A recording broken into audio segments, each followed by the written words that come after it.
Urantia. Urantia. That's it. It's a cult based on urine and tea. It's gotta be. Get over it. What are you doing? Just seeing what we're doing for Cult Week. It's a cult about urine and tea? No, it's Urantia. Sorry, wait. Arantia. I've got a pronunciation note here. Urantia? Yeah. So it's not about urine. No, definitely not urine. It's about branching? No. No. The main benefits of the Urantia book, and it's subtitled A Personal Perspective in No Particular Order. It offers a detailed narrative of the natural and spiritual history of our planet. Oh shit, where's the boss? Foxy, we got a problem! Foxy, control room, come on! Where's that button? Hey, Skeptic Squirrel, what are you doing on the big screen? That's the boss's seat. You're not allowed to be there. You're gonna be in big trouble. Foxy, the boss ain't here, man. Boss, where are you, boss? Boss. Ah. Evolutionary revelation.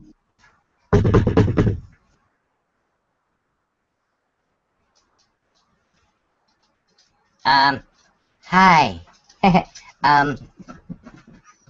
Foxy's out. The boss is missing. I don't know what to do.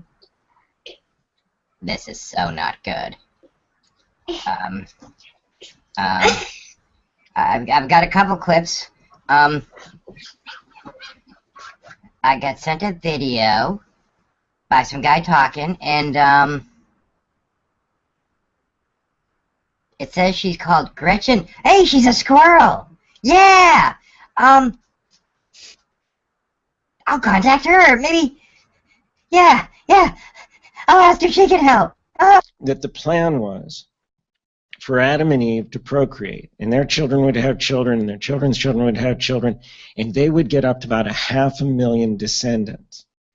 And then at that point, when there was 500,000 descendants, these beings who had come from a different planet, Adam and Eve, to genetically uplift the race, not take it over, uplift it, their 500,000 descendants would go and mate with the human population and provide us additional genetic material that would make our lives better.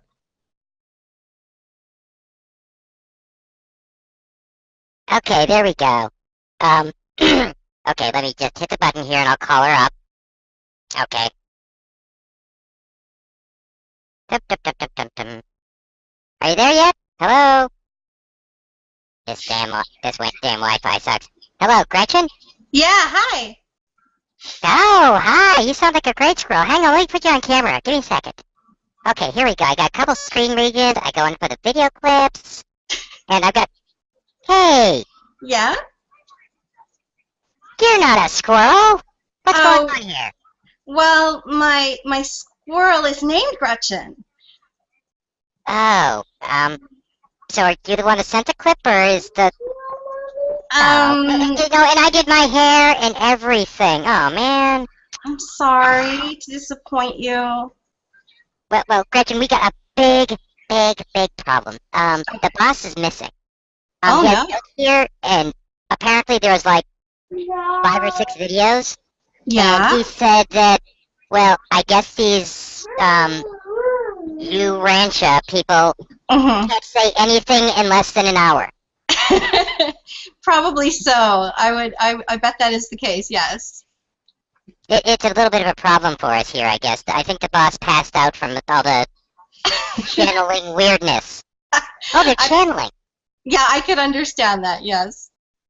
So the Urantia folks, you're your mother, or is it stepmother or something like that, was one of these Urantia people?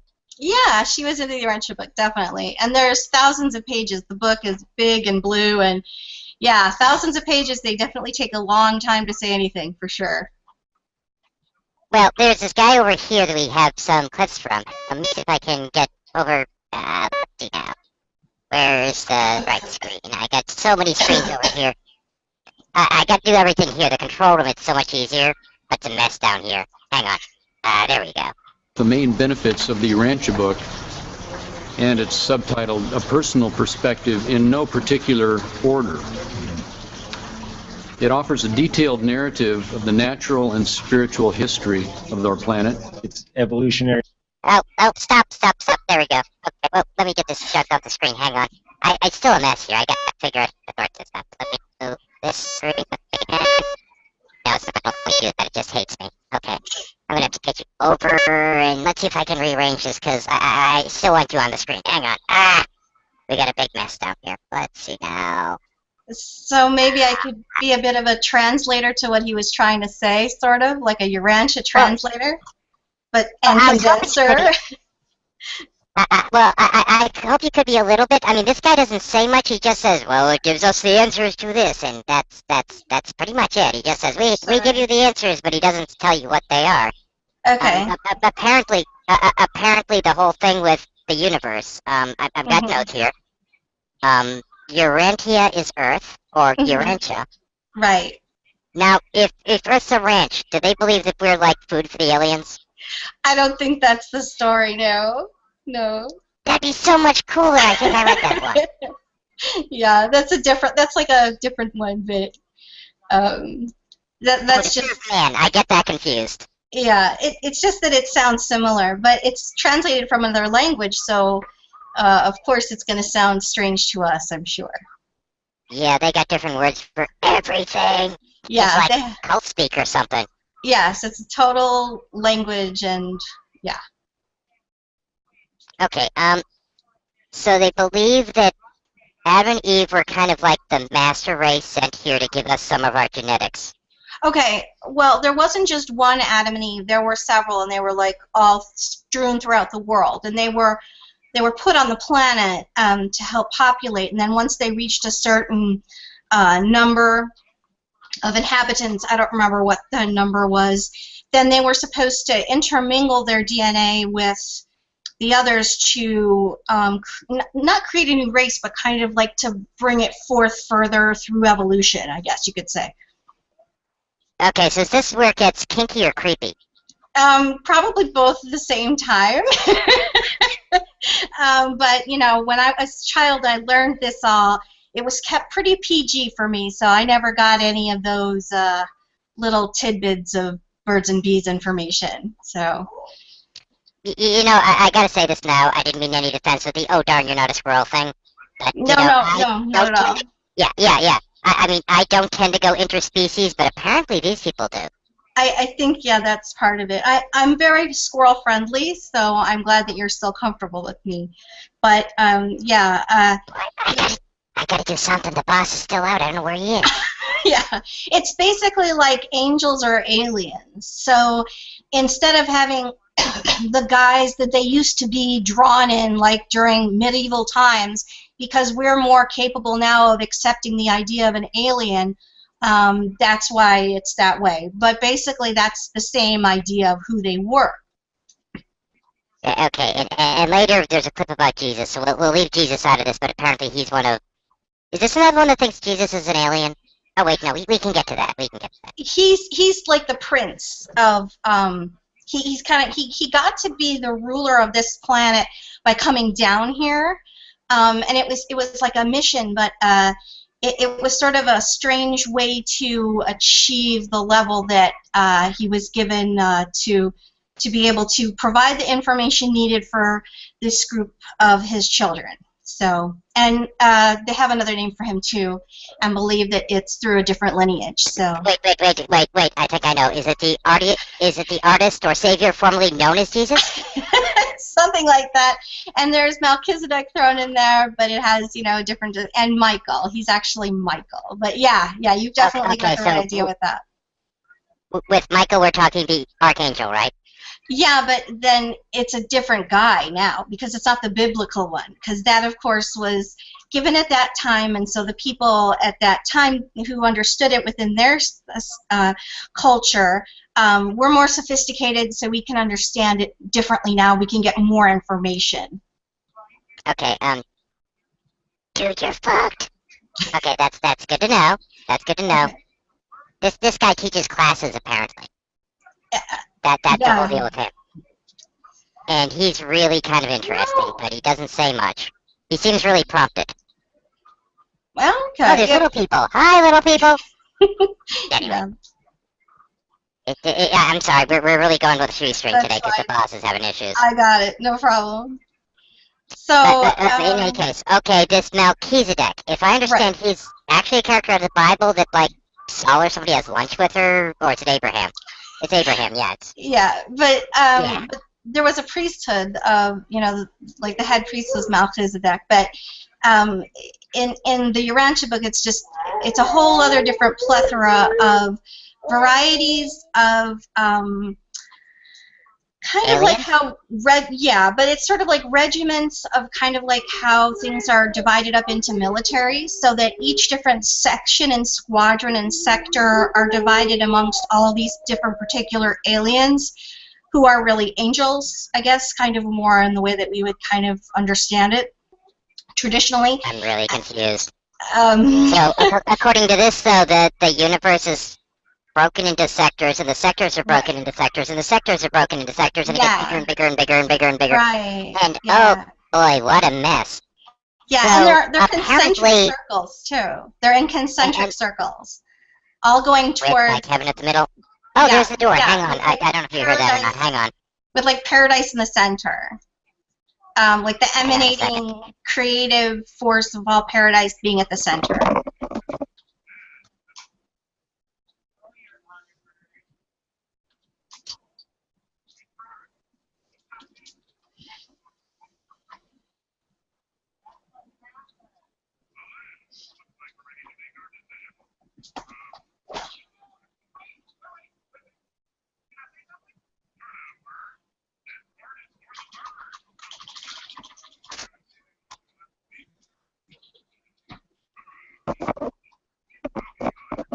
Sorry about that. Had to deal with some stupid.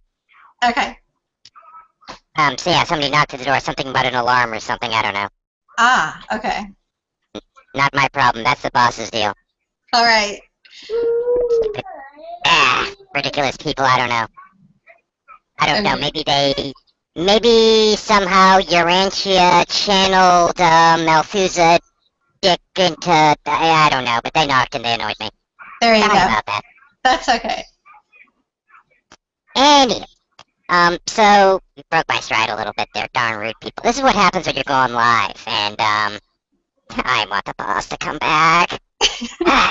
Sorry. You're doing pretty well, I must say. Well, it's the fluffy kill that distracts people. I just keep going like this, and nobody notices that I don't know what the hell I'm doing. No problem. Okay.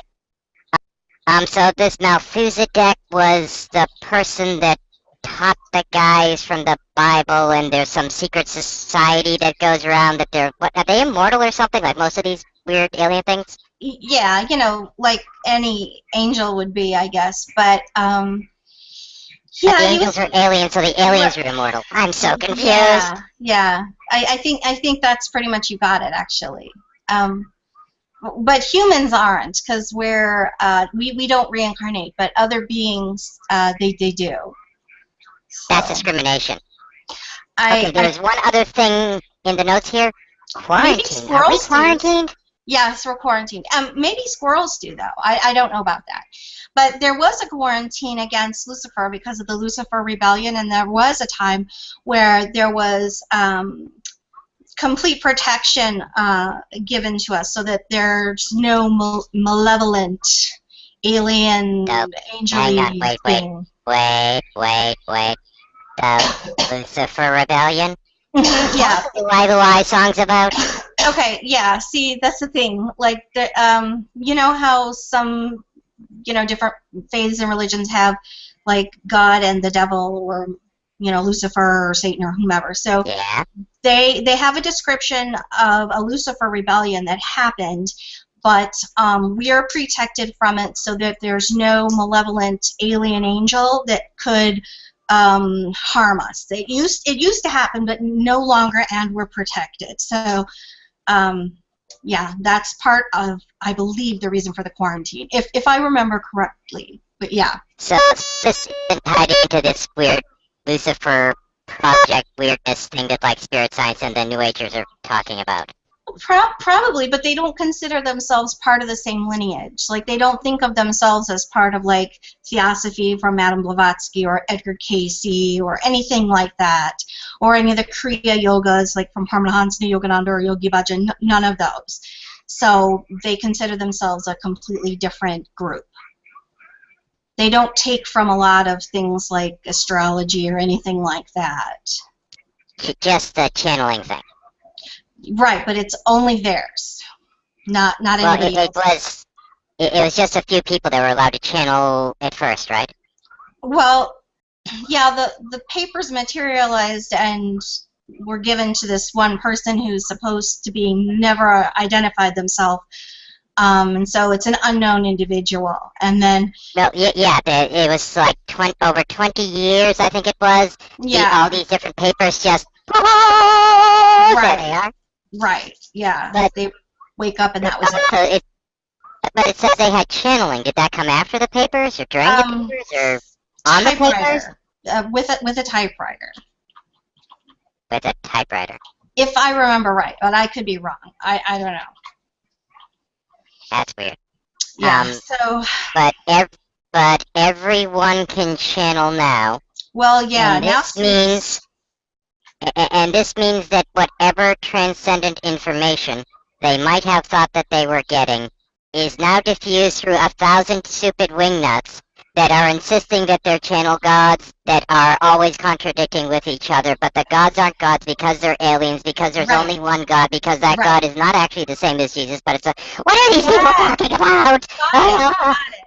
Well, basically what it is there used to be only one group, the Urantia group, that was in charge of making sure that all the information was sort of centralized. And then when the internet came along and there was another thing that supposedly happened as far as what we were allowed to do on the planet, it kind of blew open the floodgates, and all of a sudden, kind of around the same time, interestingly, because those two things happened at the same time, now everybody can channel. Because it used to be that you weren't supposed to be able on a regular basis to have that interaction, to be able to channel, but now, yep, so, yeah. There's a really weird note from the boss here.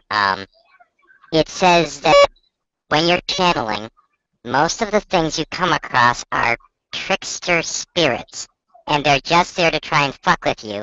And these people are probably just dealing with those, if there's anything to this at all. Well, that would have to be discerned by the reader, I suppose. But yeah, there's a very high percentage possibility rate for this just being kind of like,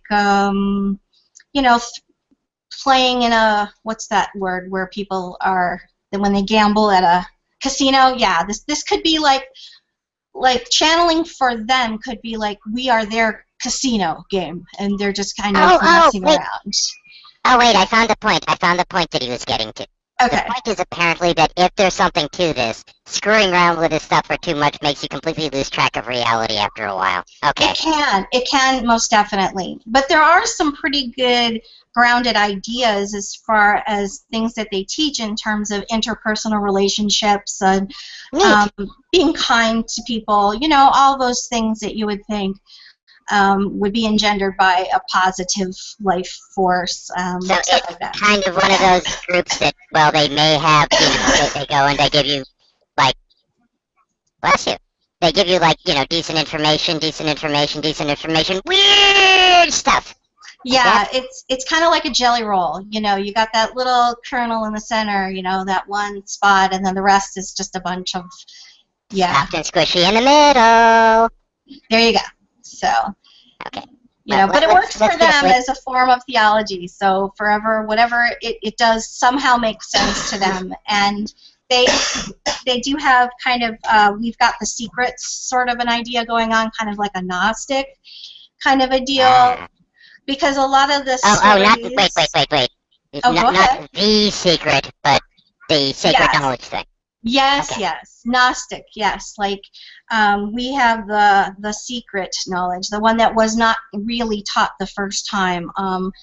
Not the secret, but yes. And so a lot of the stories that would be familiar to you from the Bible, for instance, are retold in the Urantia book, but with kind of a different slant to it. I mean, even if you just look at the, Adam and Eve story, it wasn't just one, pair group of bonding DNA spreaders. It was all over the world. That kind of thing. So all of the stories that are told about Jesus when he walked the earth have kind of similar ring to them, but they have a little bit of a Urantia slant to them. So it's like their own version, yeah. Apparently the stuff that this guy comes up with is the stuff that I was supposed to actually discuss. I don't know how much of that I've already covered. Let me see what the guy has to say. Hang on. Okay. I can't see now. Where's that button? It documents the Lucifer rebellion and its dramatic impact on our planetary progress. Okay, I think we got that one. Matters of cosmic quarantine and global confusion. Okay, we got that. We're doing good. Yeah. It identifies man as an integral member of a divine family. Okay, what's that all about? Well, they were all related spiritually, and they talk about, like the peace of God inside of you. They call it it's like a form of an indwelling spirit. A divine spark. Yes, exactly. That's the same thing. Yeah. Hang on. It's a fragment of the divine in us, or something. Right. Yeah. Yeah, I actually have notes. They don't make much sense. The boss scribbles a lot. Okay. Real freaking slob. Let's see what else we got then. I think we covered most of it. Delivers a straightforward portrayal of the mortal ascension plan from the birth of the soul to our eternal destiny. What?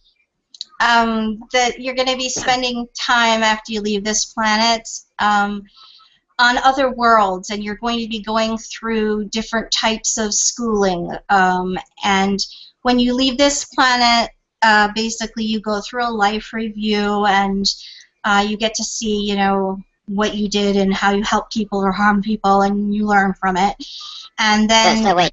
So he got a little bit of Mormonism, a little bit of that Sandra Brown shit. Oh wait, no, she probably got it from them. They're living on other planets part at least. Well, but there are lots of what are called mansion worlds, and they're all like in concentric circles, and so you're always kind of working your way towards God. But all of the flaws that you physically have as a person, or like let's say you're not very good at math or whatever, like once you pass through and you're dead from here, then you kind of get a little more balanced out with all the little faults that you may have had, and so you have the ability to be able to learn some of the things that you wouldn't have been able to before, and then you live on a planet, hang on. and you get to live on a planet with your family, and you're there going to school. So you die and then you go to another planet. Right. Do these people not understand what death means? Never mind.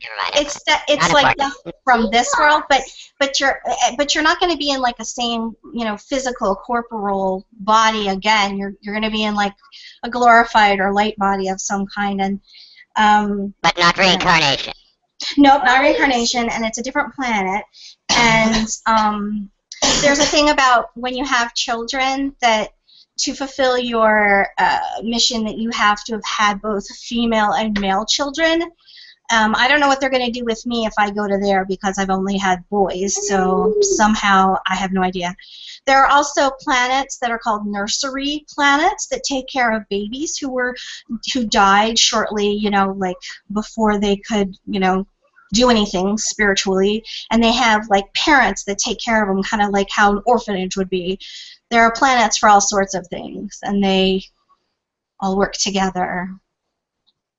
Wow, these people really have had that time to go through and try and answer every weird thing. But let's try something else because that hurt my brain. Okay. Keep in mind, I am a squirrel. I have a small brain. Hang on. All right. Okay, what do we have for the next clip? It details the existence and functions of the Supreme Being, a previously unrevealed and evolving deity of time and space who is integrally tied to mortal progress. Right. What is that? It's Okay. kind of like God the I have Father. no notes. No notes on that. Okay, it's kind of like God the Father. Think of it like that. What I was going to ask is, do they really give these details that they claim to, or is it still that vague, wishy-washy stuff? No, it is all in there. But it is kind of hard to glean out of it because you have to sieve through thousands and thousands of pages. But Well, let's ignore that then, because we don't need thousands of that. Okay. No wonder the boss lost his mind sitting there trying to go through all this stuff with all those pages. That's because he didn't have the concordex. So that helps a lot when you're trying to figure stuff out. The concordex. Uh-huh. What? There's a Is book. that the name of the starship? Is that the name of the mothership? No, the concordex is Oh. a book that sort of helps you read the Urantia book because it kind of works sort of like better than an index, I'd say. So things are cross-referenced and ideas are, all listed, and so you can kind of look up different concepts. Is this like the index thing that the boss uses when he's dealing with the Greek lexicon? Because the Greek's so damn complicated, it's easier to use the cheat sheet? Well, it kind of, sort of. I mean, it's sort of like, what's that? Yeah, I would say yes, probably yes. I think if I understand what you're saying, I think that is, but yeah. This makes me wonder if the writing's kind of like all over the place and meandering, or if they just don't like getting to the point or something. I mean, after all those videos are like 1 hour of somebody trying to talk about one thing. Yeah, they're very, very detailed, and people who like science and math really can kind of. Yes, well, that's another thing, is that it's very much like sci-fi in the sense that if you read it as it was, a novel, you might think it was just exactly that. And I know that it influenced Star Trek very much because Gene Roddenberry did read it. So. What? Wait. What? Yeah. What? That's blasphemy! No! No! Gene Roddenberry was a Urantia book reader. And if you like the Grateful Dead, Jerry Garcia also was as well. So a lot of the concepts that are purported through the stories and the music, grateful? I have no idea. Is that why he was grateful about being dead? I don't know, but I know that they were both well-known readers. But those are the only celebrities I know who've read. So. Let's try another clip here. Let's see. Here we go. It presents a religious philosophy that highlights the unifying elements of existing religions, providing touchstones for progressive interfaith harmony. So in other words, they kind of cheated and threw a bunch of stuff from other religions in there. Got it. Next. No, it's not that they use them all. That they're saying that it doesn't matter like what set of rituals or what set of books you read from or whatever, because they're all pretty much saying the same thing. But I'm talking to the squirrel. Okay. Hi. Yeah, we have no idea what we're doing today. Don't mind us. Hello. He says hello to you. All right. There. So thank you. Sorry about that. Tell them they can watch it. They can watch it after the recording's done, and that'll be all cool. Well, with your discretion, you're like the mom and that stuff, and you have to. Yeah. Anyway, let's see now. I think I do need to go in maybe 5 minutes, and then come back. Can we do that? So you can make sure you get everything else you need. Well, I don't know. We've been running for a little bit of a while. I think we might return to this because it's a huge topic. There's still more you want to say? Okay. Oh, there's so much to this. I think this is good enough for people to get an idea of what we're talking about with this. Yeah. But I think this might be fun to take a look at some point later. But there's so much material. There's a lot. It's impossible to do just a little presentation on it, so I don't think we're going to have a regular cult hangout, but thank you for all the help you've given. It's interesting that you have a family member in this and stuff. Yeah. Yeah, this is really in-depth, complicated weirdness stuff. I'd have to spend Scientology kind of time if I wanted to figure it out. For sure. It's definitely. That much written material. I think we'll go back to an easier cult. And after this week, I'm going to tell the boss that he can take next week off. Okay. Or ask him to, rather. It's that way we can just put up, like, copy meism, which we've already done before, and just, like, do that next time. All and right. he can focus on his other projects, because this about took everything out of him. And I could see that. thank you. Okay. All right. Well, Thank you, thanks so much. Appreciator of squirrels for joining us today.